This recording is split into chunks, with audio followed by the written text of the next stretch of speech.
Thank you very much. Okay. Can you all hear me okay? Is that all right? Fine.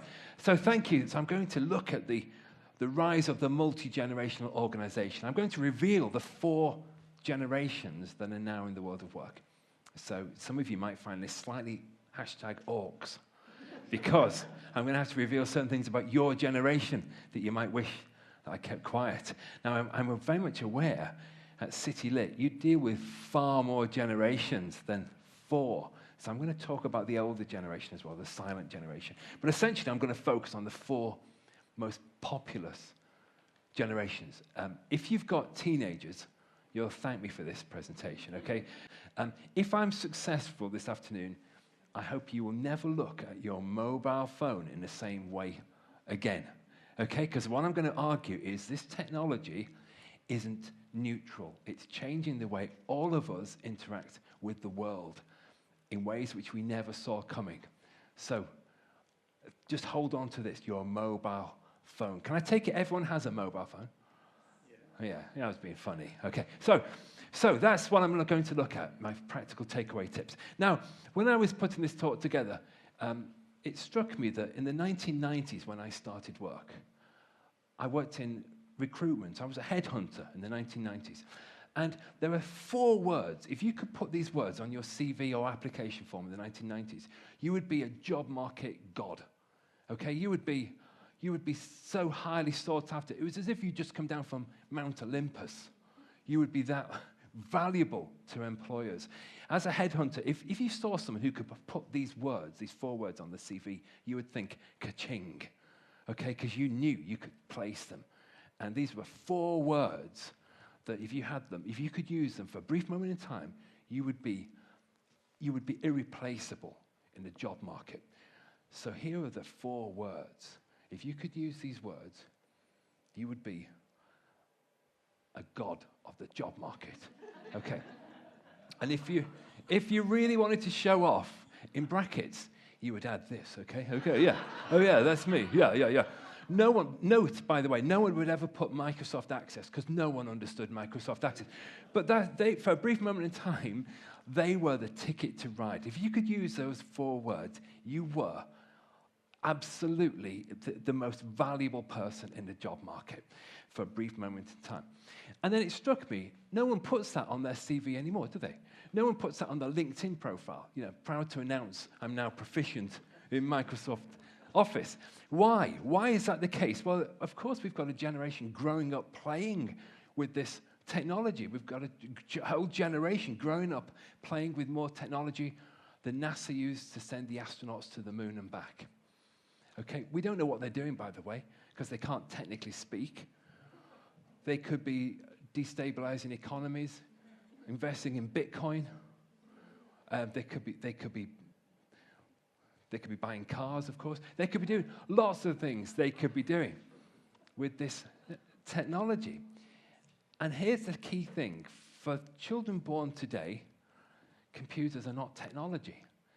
If it's been around before you're born, it's not technology. It's just stuff. Okay? It's technology for my generation, but it's not for their generation. And this technology, as I said, is changing the way people interact with the world, and it's changing their generation in particular. Of course, we now know that we live in a multi-generational world.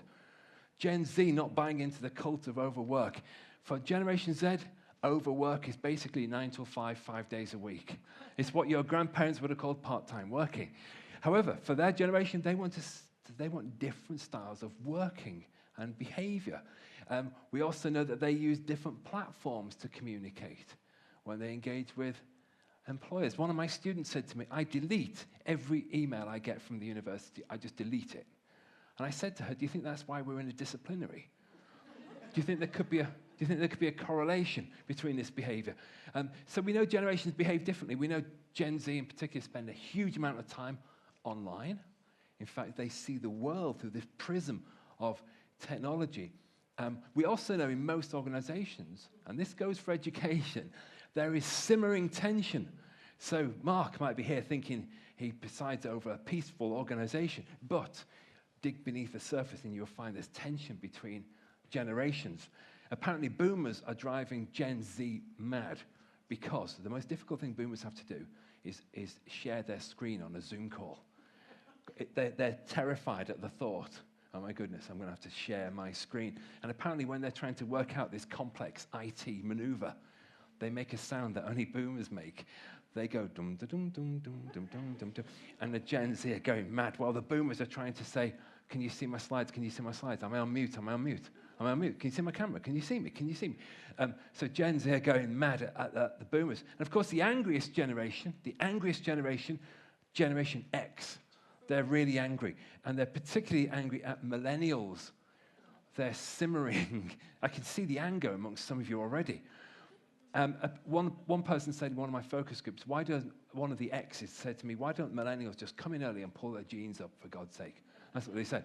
So Generation X, but what we've discovered is when Gen X were the same age as millennials, they exhibited many of the same characteristics. And of course, one of the biggest issues that I deal with when I work with organizations is protocol, how people behave. So this idea of protocol, what's appropriate, how do I behave, is very different. What I've discovered from my research is your generation defines even how you punctuate. So how you punctuate is a reflection of your generation. So I sent students a text message a while ago, and I put a full stop at the end of the message. For my generation, that's the law. Students came in and said to me, why are you so annoyed? Why are you being sarky? For them, punctuation, a full stop, is a microaggression in their CV, in their message. So how you punctuate is a reflection of your generation, which makes it such a fascinating workplace to work in. And of course, for you working in City Lit, you're dealing with all these generations. Every generation is a new people. So every generation sees the world through the prism of its own generation. Now, what I don't want to suggest is that you don't have agency. Of course you have agency. Each of us makes decisions on a daily basis. We make decisions often without even knowing why we're making those decisions. But what I'm going to argue is those decisions, that agency, takes place within a framework of your generation. The worst thing I did recently, I introduced a dress down Friday policy at the university. The worst thing I've ever done, because I hadn't realized people of my generation stopped buying casual clothes sometime in the late 1980s. We had these middle-aged professors coming in dressed like Duran Duran and Bananarama. For me, dress down Friday is that. That's dress down Friday. And I had people saying to me, I know it's all I've got. It's all I've got. It's either this or my gardening clothes. That's all they had. So even how you dress is a reflection of your generation. So we're all members of a generation, but you can't see your generation. For you, it's normal. It's just other people who seem different. Okay. Is that okay? Is that clear? So you've got agency, but within the parameters of your generation, which give you a certain outlook. Now, I have been studying these 4 generations for some time, and I've got to say, there is an older generation than the baby boomers. We call them the silent generation. The silent generation, and they're still showing up to work. This is the generation that their motto could be, don't complain, don't explain. They just show up, they're hardworking, they're stoical, and they're still here. The UK's oldest lorry driver is 92 years old.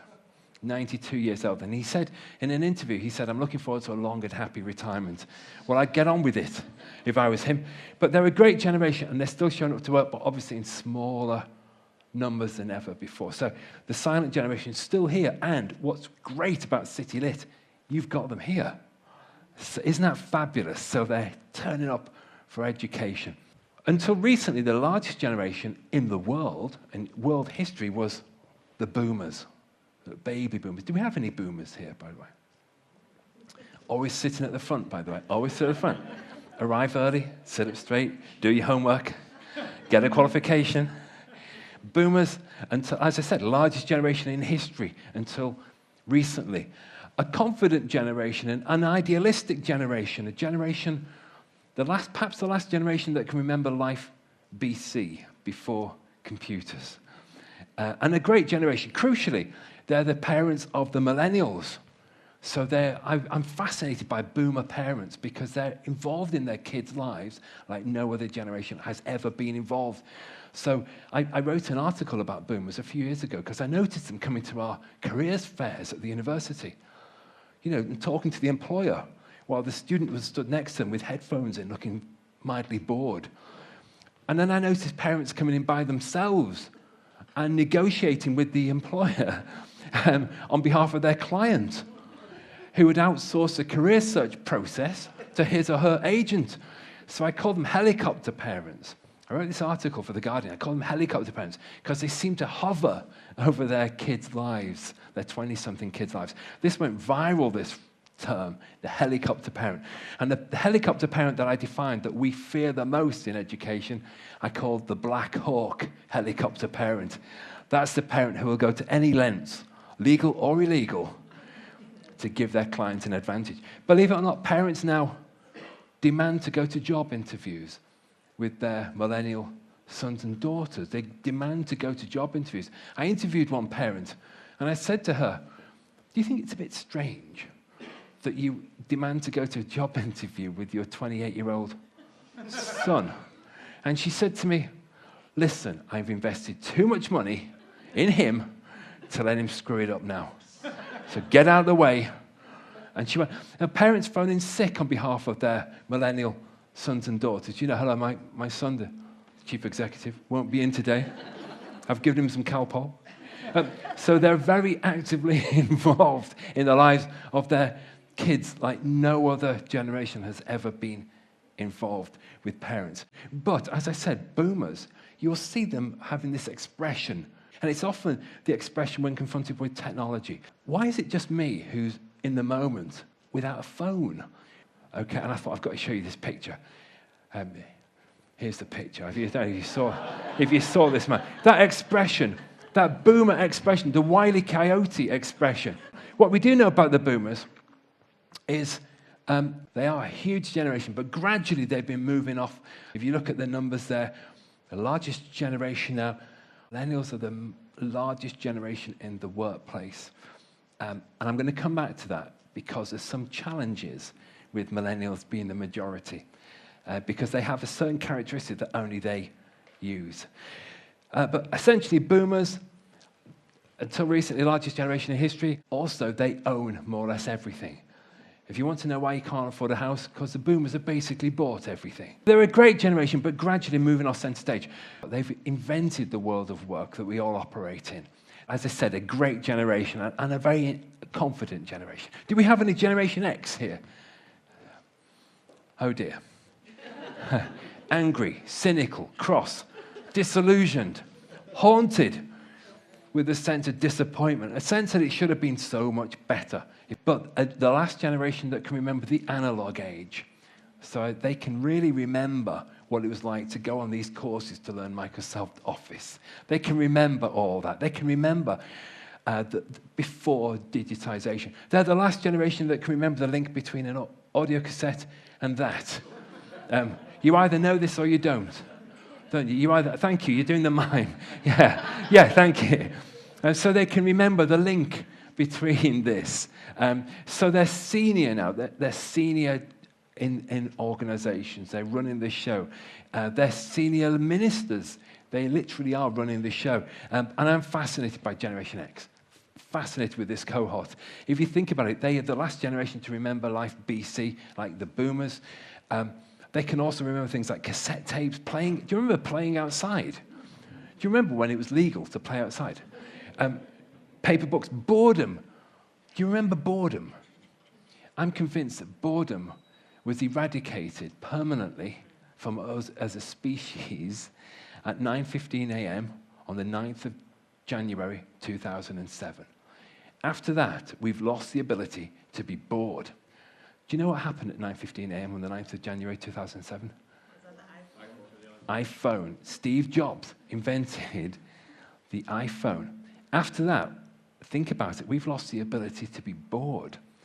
Let's imagine you've got 10 minutes to yourself this afternoon. what are you going to do? Are you going to read some improving literature?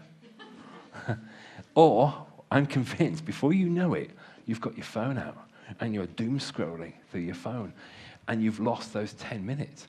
However, what I've discovered, if you're going to be creative, imaginative, if you're going to think of new ways of working, new ways of improving your job, guess what you need to be? You've got to be bored.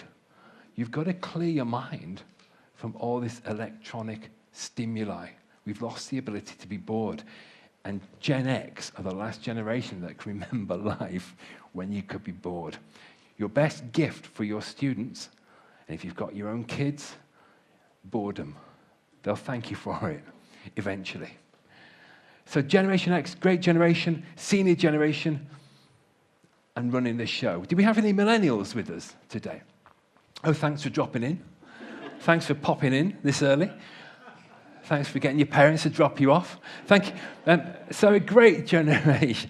Millennials have got more academic qualifications than any generation in history. Okay, they can't spell, but they've got the qualifications. And they think about it, from before millennials, it was the analog age. Post-millennials, it's the AI age. So millennials, again, a great generation.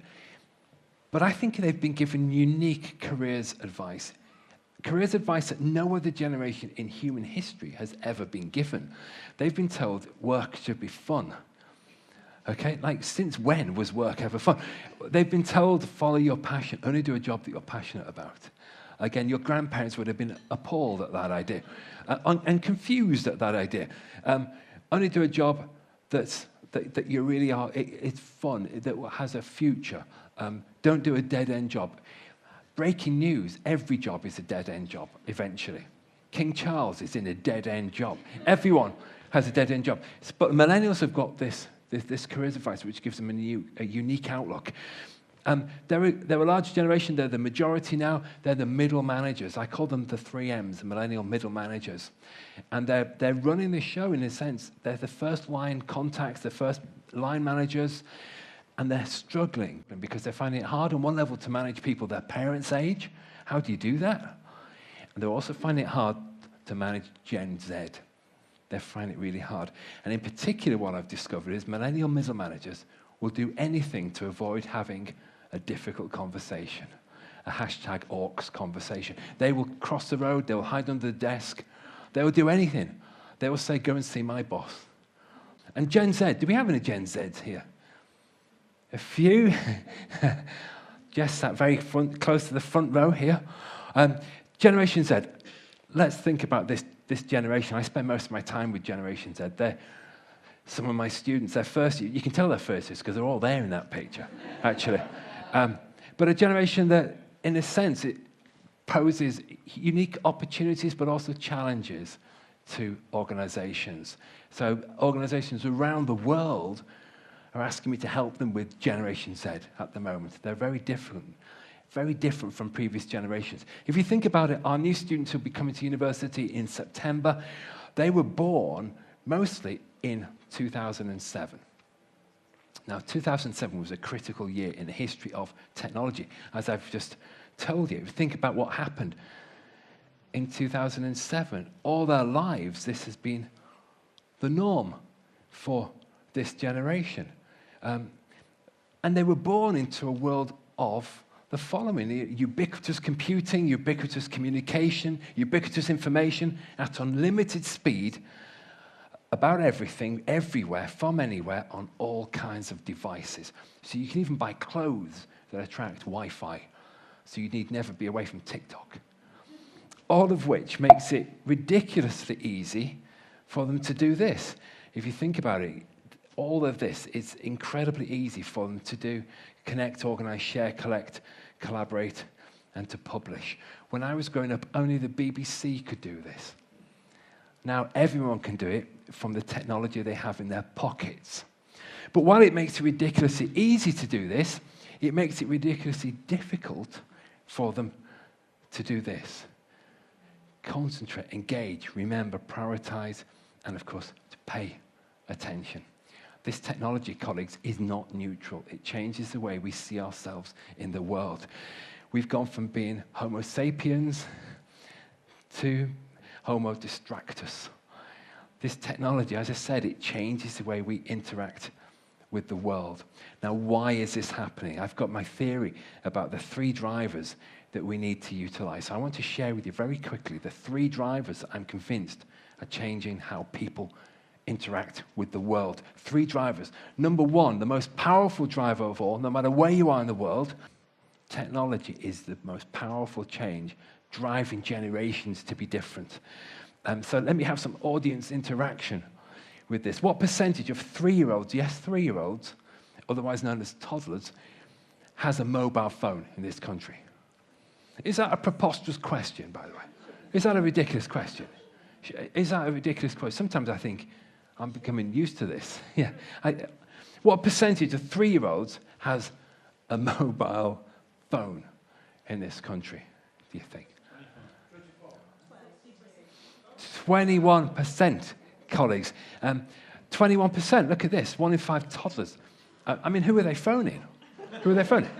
Okay, so what percentage of people check their phones within 15 minutes of waking up in the morning? Can I ask you as a personal question, everyone here, who sleeps with their phone by their bed? Yeah, you know you're out there. So who checks their phone? Who checks their phone before they say good morning to another living person? Yeah, all the people in relationships. Yeah. Okay, look at this, which is incredible, isn't it? To think about it, 80% of people check their phones. You think it's that low? Here's a new word for you. This is a useful word for you. Nomophobia. What percentage of people suffer from nomophobia, which is the heightened levels of anxiety caused when your phone batteries go below 20%. Does anyone feel a bit jumpy at the moment, by the way? Yeah. Do you want to check your phone batteries? Look at this. 48% suffer from nomophobia, which is extraordinary, isn't it? As I said, this technology isn't neutral. It affects how we see ourselves in the world. How many times a day does the average smartphone user, i.e. us, touch your phone? How many times a day do you touch your phone? Is anyone thinking, oh my God, where's my phone? Oh my God. Look at this. This is extraordinary, isn't it? Extraordinary. So I'm convinced that we don't even know we're doing it now. It's become a form of social punctuation. It's become a form of social punctuation. So if I go somewhere and I don't know what to do, I'll pull my phone out. If I'm not sure what to do, I'll pull my phone out. It's become a form of social punctuation. What percentage of teenagers admit to being addicted, clinically addicted to their phones? And the key word here is admit. What do you think? 50%. Now, I've got a theory about this. Had we been here in the 1960s, maybe 70s, we would all be smoking, wouldn't we? We would all be smoking. I'd be smoking. You'd be smoking. The people at the front, there'd be a line of those stand-up ashtrays, wouldn't it? Mark would have a cigar going. Everyone would smoke. Everyone would smoke. And if you think about it, we looked at this. Even in the medical profession, they said it's good for you. If you've got a sore throat, start smoking. It's good for you. Everyone would have smoked. My grandfather in Liverpool started smoking when he was 7 years old. He was a late starter. Everyone smoked. In today's world, the digital world is every bit as addictive. What do you mean you've not got a mobile phone? What do you do with your hands? How do you meet people? How do you get a job? This was a conference I spoke at not long ago in Westminster. This was a networking session, okay? The networking session. If you look carefully, there's a lady there with a pen and paper. I'm sure it wasn't long before security hauled her out, actually, for being subversive. But I'm fascinated by this. I'm fascinated by this use of technology and how it's changing our behavior. There's a sociologist, American sociologist, Linda Stone, who argues that we're all suffering from CPA, continuous partial attention syndrome, paying partial attention continuously. So I'm with you, but I'm not fully with you. Having a meal with my wife, we've both got our phones with us. It's CPA, continuous partial attention. Paying partial attention continuously, all of which, she says, leads to an artificial sense of constant crisis. So I convinced myself that I'm in the BBC News desk. This just in, Paul, Breaking news, Paul. Stop what you're doing, Paul. Look at this. CPA is dominating people's attention now, and it's not neutral. Now, how have we got here? Here we are in education talking about CPA, because there was a time when knowledge was power. That was true for most of human history until the internet came along. Suddenly, information became power. If you've got one of these, you've got access to all the world's knowledge and information in your pocket. You should have the power of gods. It's not quite worked out that way, because, unfortunately, the more information you and I have for us to pay attention. Our phones have been upgraded. Our brains haven't. 35,000-year-old brains that haven't been upgraded. We've got brains 1.0, and we can't cope with the more information that's available. Our brains haven't been upgraded, because in today's world, it's not knowledge and information that drive the world, it's attention. We live in an attention economy. You work in an attention economy, I work in an attention economy. Attention is the most valuable commodity on the planet and the scarcest. I say to my students at Liverpool, you know, if you're using an online service and it's free, you're not the customer, you're the product. We live and work in an attention economy. And the trouble is, we've only got so much attention. We've only got so much. We can't multitask. There's breaking news. We can't multitask. All we can do is share our already limited attention thinner and thinner and thinner. Attention's a commodity. A person has only so much of it, and we only have so much attention. And that's why I think, have a look at this. How do you feel when you look at this? To demonstrate my point, what do you feel when you see this? Emails. You feel I'm on top of everything. I've done all my emails. I'm a master of the universe. Everything's great. You know, only one thing has to change to this, to make you completely change your mood, to make you completely change how you think about your job. You know what it is, and you're powerless in the face of this small, tiny electronic change. I'm going to show it now. Do you feel safe? Are you okay? Is this not going to be too stressful for you? Here it is. This is all that has to change to completely dominate your already limited attention. That's all it is. Be honest, you're powerless. You're powerless. This is so powerful that we're powerless faced with it. So how long do you think the average worker in this country can concentrate before their attention, like a butterfly, leaves their mind? How long can you concentrate before you lose your attention? If your boss is sat here, obviously you're going to add a few hours, obviously, to this. How long can you concentrate? So let's say you're working from home. How long before you think, I'll just check the fridge? Just see what's on TV? How long can you? You've all gone quiet now. So a barrister said to me last week, 45 minutes, but I think she was billing someone when she said that. How long can you concentrate before you lose your attention? 4 minutes. 4 minutes, nearly. So you're above average. 3 minutes on average, 3 minutes. However, here's the problem. Once you lose your attention, it takes you 23 minutes to get your attention back, which is why on a Friday afternoon you think, I've been really busy this week, but I've not achieved anything. You've been constantly losing your attention and struggling to get it back. Attention is the most valuable commodity on the planet. So technology is the number one driver. Second driver is what technology is doing to me and you. It's making us more individualistic. In the space of a generation, we've gone from being generation we to this, generation me. It's affected even how we work. So, if you're going to quit your job now because life is effectively a performance, your job is a performance of yourself. If you're going to quit your job, quick, do it on TikTok. You'll get more followers. If you're going to get laid off, quick, where's my phone? So it's great being with you all. It'll only be real when I put it on Instagram. So individualism is a second driver. And the third driver is this: safer, slower life trajectories. Are students younger today than perhaps my generation behaved in their lives? If you've wondered that, then you would be right. What I've discovered is that people are maturing slower than previous generations. They're getting older slower. They're staying younger for longer. And this is a really important message, particularly for those of us working in education. To emphasize this, I'm going to have to show you a traumatic image, I'm afraid, a scary picture that for some of you will trigger. Try and remember how this made you feel at the time. Okay. Now, some of you might be thinking, I have no idea what this is. Is that some medieval torture device? I have no idea what this is. Now, these things, yes, some of you are groaning already, aren't you? Yes, you feel sick already. So you've seen this and you've thought, that looks interesting. I think I'll have a look at that. The other kids who were there would say, yes, get on, wouldn't they? Yes, get on. We'll push. And you would have said, thank you very much. That's very kind of you. So you'd have got on this and held on to it. You're 3 years old thinking, this looks really good fun. The other kids would then start pushing, wouldn't they? And then they'd start running. And it would go faster and faster. You remember? And faster.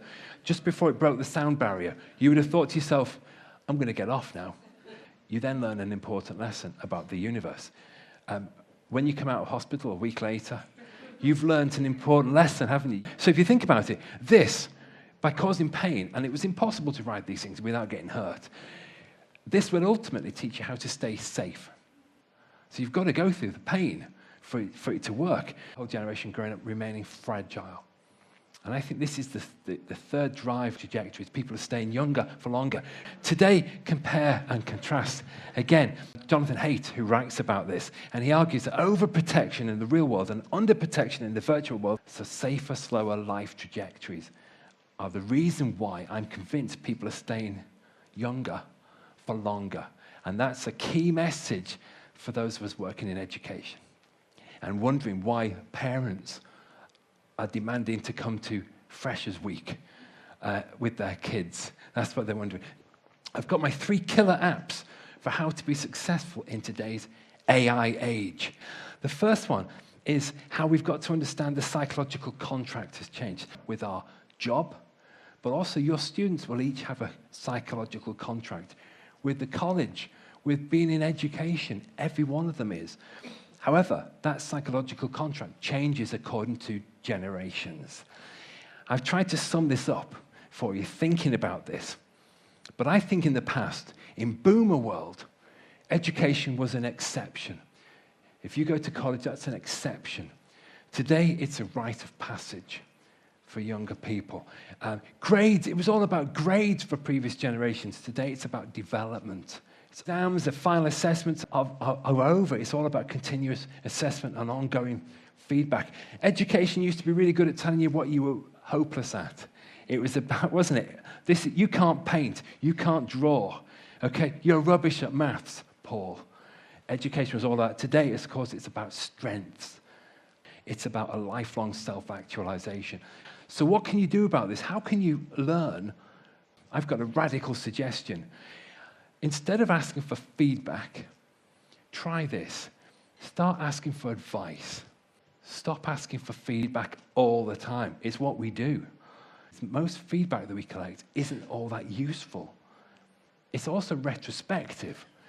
So stop asking for feedback and start asking for advice. And I promise you, you'll get future-focused, useful information. My second killer app is critical in today's world. We just expect people from all different generations to sort of rub along together, even though they're speaking differently, punctuating differently, dressing differently. So 3 things you need to do to develop a really strong culture. First of all, you've got to build safety. Make it safe for everyone to talk about their generations. So no laughing at the boomers when they can't share their screen. No having to go saying, oh, that's typical Gen Z. You know, build it safety so everyone can be their own generation. Second, if you're a leader, the days of you being this godlike authority are over. And the final point is to constantly think about purpose. Why are we here? You've got a great story here in CityLit. Your values, your mission are really noble, really fantastic and exceptional. So focusing on that, this is why we're here. I was telling students this, as you know, for my generation, every phone call was a public event. Everyone would listen to you while you were on the phone. You know, and one of the students said to me, oh my God, if you only had one phone, in the house, who got to choose the ringtone? That's what she said to me. I had to say BT. There was no choice. So Gen X, is, in that sense, that upskilling, going from that digital immigrant, having to teach themselves the language of computers, to things like leadership, digital marketing, financial planning. Generation X are worried. They're worried about their kids. Will they ever leave home? And it's not looking good. So Generation X are the anxious generation. You have to help them. How can you make it really flexible, okay, and fun? Okay, that's what matters for millennials. And of course, for Gen Z, it's got to be bite-sized, on-demand learning. Mobile-first AI is absolutely critical, of course. Coding, sustainability, social change, mentoring, community support, all that matters for Gen Z. But I would say again, remember, attention is the key for this generation. So a multi-generational plan will really engage the different generations effectively. Don't treat everyone as if they've got the same interests and values and concerns. Every generation has its own priorities. If you tap into them, you can have a huge impact with them very quickly. My third tip, future-proof skills. So what skills do your students need to stay employable and in demand, engaged in the future, no matter what generation they are? The first thing we've got to say is AI is an opportunity for them. It's going to augment them. It's going to give them new opportunities. It's not necessarily going to replace them, but it will change things. I've been trying to think about the essential career skills to share with you this afternoon. I think there's several that we need to look at. Digital skills, absolutely essential, of course. 1 in 3 people in today's workplace has never used AI. They've never used AI. So if that's you, your homework is to start using AI. We can't be treating it as if it's Microsoft Office in the 1990s. Second, critical thinking and problem solving. AI can't do this yet. Third, adaptability and flexibility. Fourth, creativity and innovation. And fifth, having a growth mindset. These are the essential skills for the future that we've got to focus on. But you know, while I look at that, I can think, well, that's an impressive list. I don't quite believe it, because I think there's something even more important than this, something even more important than this. Digital intelligence is absolutely essential. You've got to have digital intelligence. But in today's world, there's something even more valuable, and it's emotional intelligence. That's the one thing that computers can't do yet. This struck me last year when I was given a talk in Ireland, and the other presenter was Alex Polizzi. I don't know if you know Alex Polizzi. So she runs a TV show called The Hotel Inspector. She's been doing this for 10 years. If you don't know the show, basically, this is Alex giving some gentle feedback, by the way. So she goes up to these little bed and breakfasts, and she gives them some fairly brutal feedback about them. So she's been doing it for 10 years. She's been to hundreds of different B&Bs. And I said to her, how many of them, when you go back years later, are successful? Thinking she'd say, 95%, 98%. And she said, about 2%. Maybe 3, no, probably 2. And I was stunned at that, because I thought everyone would have been successful. And she said, I'll tell you a secret. Success or failure has got nothing to do with how good the breakfast is, how clean the bathroom is. It's nothing to do with that. It's all down to the attitude of the managers. And she said, the reality is most managers don't want to change their attitudes. And a quote I came away with, this was the hotel manager who said this, we used to hire people for their skills and sack them because of their attitude. However, now we hire for their attitude and train them the skills. In today's workplace, colleagues, it's attitude which is the ticket to success. Attitude. And the great thing about attitude is that we can all change our attitude like that. So attitude is absolutely essential in today's world of work. So I thought I'd finish off my tip is to get you, I'm going to encourage all of you to get yourself a reverse mentor. Get yourself a mentor from someone from a younger generation than yourself. I get mentored every year by a student. In fact, every semester. And it's really difficult because most of what they say is wrong. but I listen, okay? And I get to see my department, my university, through a different mindset. So get yourself a younger mentor and listen. All you have to do is listen to them. I thought I'd finish off with a bonus app, the superpower that you can download now for free. I've talked a lot about attention, of course. Attention is a real challenge, and it's hard for everyone now to pay. Do you identify with this, by the way? It's hard for all of us to pay attention. The problem is we all think it's just us. Is it just me that can't read a book, that can't focus on a TV show? Is it just me? It's not. It's everyone. And I think there is an awareness now that things are having to change. We're going to have to start managing this technology. We're going to have to start managing this technology because our attention is so valuable and it's being lost, and particularly younger generations. Now, I do lots of work with the NHS, and we know the most important skill you can have in today's world of work is listening. Being able to listen is absolutely critical. What I've found, though, however, is doctors, you would think doctors would be great at listening. In fact, in reality, a doctor listens to a patient for just 18 seconds. 18 seconds before they interrupt a patient. So the doctor says, in fact, doctors ask a question that only they ask patients. They say, what seems to be the problem? In other words, what in your unqualified way? Go on, have a go, have a go. And then they think, I can't listen to any more of this nonsense. And they interrupt. They interrupt patients after 18 seconds, okay? When they say, stop, for goodness sake, stop. And then they tell you what's wrong with you. However, if doctors, we've discovered, if a doctor listens to a patient for 40 seconds, the patient actually starts to feel better. Their anxiety levels fall. They start to feel more optimistic, more positive.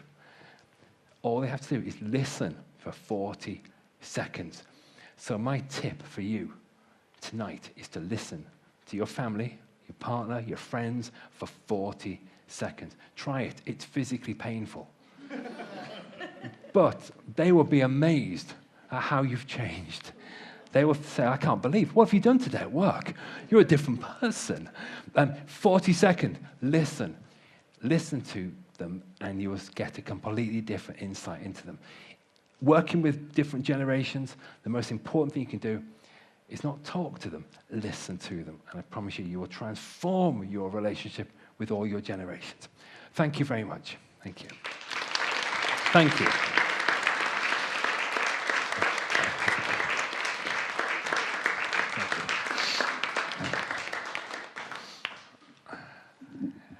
I forgot my bit of technology. Paul, that was spectacular. I think I didn't touch my phone for an hour, and I think that's probably the most insightful thing.